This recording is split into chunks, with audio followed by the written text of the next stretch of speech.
Welcome to Learn Excel in 5-Minute Bits. In this 15th video, we will examine how to use cell names in Excel. If you're a regular subscriber, you may want to advance the progress bar to 30 seconds to skip most of the introductory paragraph.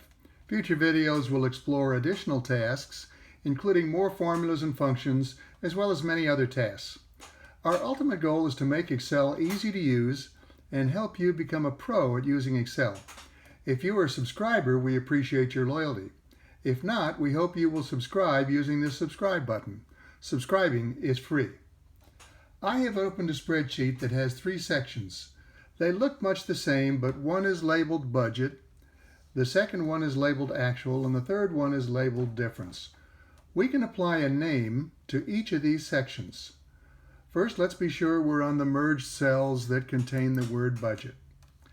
Then let's click on the name box. It's the box to the left of the box that has an X, a check mark, and the FX button. Clicking on the name box selects whatever is in the box so that whatever you type will replace what was there. While the existing text in the box is selected, type the name you want to use. Let's type budget and press the Enter key.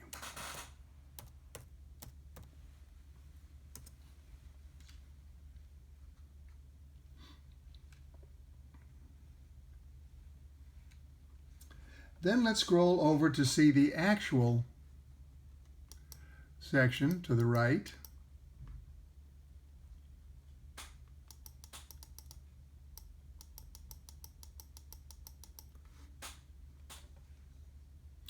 And click on cell P1, which is one of the merged cells that contain the word actual.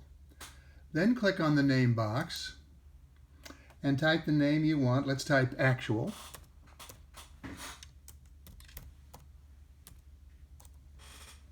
And press Enter. Then let's scroll over to the right until we see the word difference and click on cell AE1, which is one of the merged cells that contain the word difference. Then click on the name box and type the name you want. Let's type difference and press the Enter key.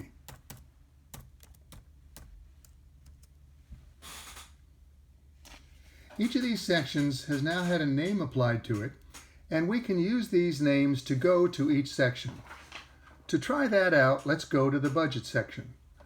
Click on the drop-down arrow to the right side of the name box, and in the displayed list, click on Budget. You are moved to the section to which the name budget has been applied. Now let's go to the actual section. Click on the drop-down arrow at the right side of the name box, and then in the displayed list, click on Actual. You are moved to the section to which the name Actual has been applied. Now let's go to the Difference section. Click on the drop-down arrow at the right side of the name box, and in the displayed list, click on Difference. You are moved to the section to which the name Difference has been applied. There may come times when you want to delete a name. To delete the name budget, click on the Formulas tab. Then in the middle of the ribbon, click on the Name Manager tool. Click on the budget name in the list. Then click on the Delete button at the top of the dialog box. And then click OK when you are asked, "Are you sure?" Then click on the Close button at the lower right corner of the dialog box. The name budget has now been deleted so that you could assign that name to another range or cell if you wanted. You can also assign a name to a cell and then in a formula use that name instead of its corresponding cell address. Let's go to Sheet 2 to see how this is done. Click on cell F2 that contains the 6% tax rate, and we'll name that cell Rate.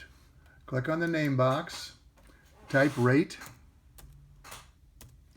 and press the Enter key. Now let's use that name in a formula. Let's go to cell B2 and type the formula equals A2 asterisk, meaning multiply, the word rate, and press enter. Since the name rate has been assigned to cell F2, Excel uses the value 6% that is in cell F2 whenever you use the name rate. Then let's autofill cell B2 down through cell B5. If you check out the contents of each of these cells in column B, you will see that each formula uses the name rate. In effect, assigning a name to a cell that is used in a formula effectively changes the cell reference to an absolute reference. You can also name a range of cells and then use that name to sum that range of cells. Let's assign the name sales to the amounts in column A. Select cells A2 through A5. In the name box, type sales and press the enter key. Then let's go to cell A7 and we'll type the formula equals sum, left parentheses, sales, close parentheses, and press the enter key. The sum of the sales numbers in column A, 1492, now appears in cell A7. If you click the drop-down arrow in the name box, you will see all the names in both sheet 1 and 2. So you don't want to try to use the same name in 2 or more sheets in the same file or workbook. You also do not want to use spaces or special characters in a name. Use only letters and/or numbers, and always start with a letter. This concludes this video, how to use cell names in Excel. Remember that practicing these steps a few times will help you remember so you can use the tasks without even thinking about them. I look forward to joining you in future videos in our series called Learn Excel in 5-Minute Bits to explore the many benefits of Excel. Check out our upcoming 16th video using Excel's VLOOKUP function. Thank you for watching and for subscribing.